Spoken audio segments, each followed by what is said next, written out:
Well, I take pictures, I skateboard, tune drums for the Blue Man Group. I also take care of strings, Chapman stick, zither, bass, guitar, and so yeah, I guess I'm a musical instrument technician.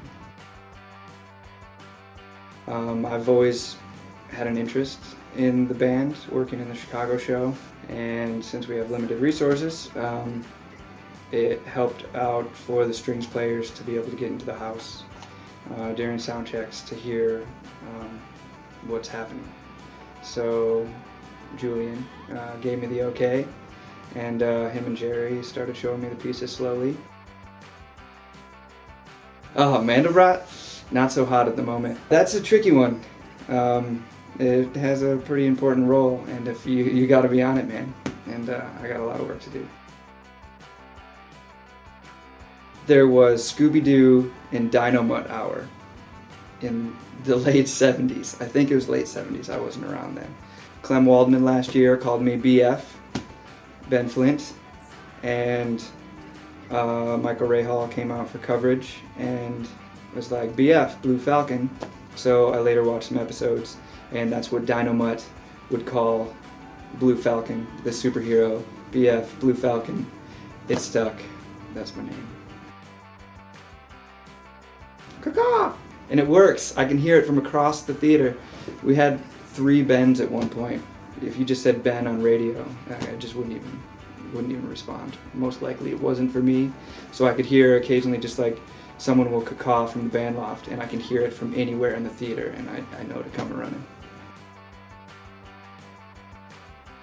That's my work area where we take care of strings and our skateboards and the drums, and where people hang out in down points in the show, where the Blue Men do their drum circle before the show.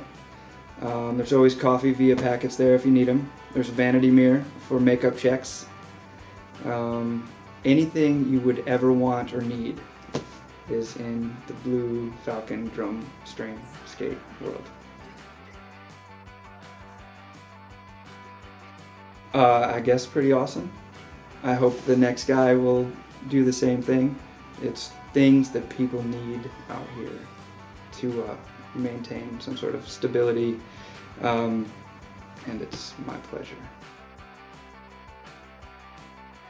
I got an iPhone, and then I heard of this Hipstamatic app, and so I was going around on tour taking pictures of whatever I could, and got some really cool shots. And Josh and Ivy Elrod, I was showing them pictures, and I think there was a Facebook comment or something of like, great, now do it with film.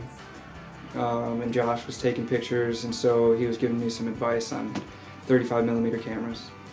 And so I got one and took some pictures, and the results were remarkable. So one 35mm camera has turned into like 8 or 9 now.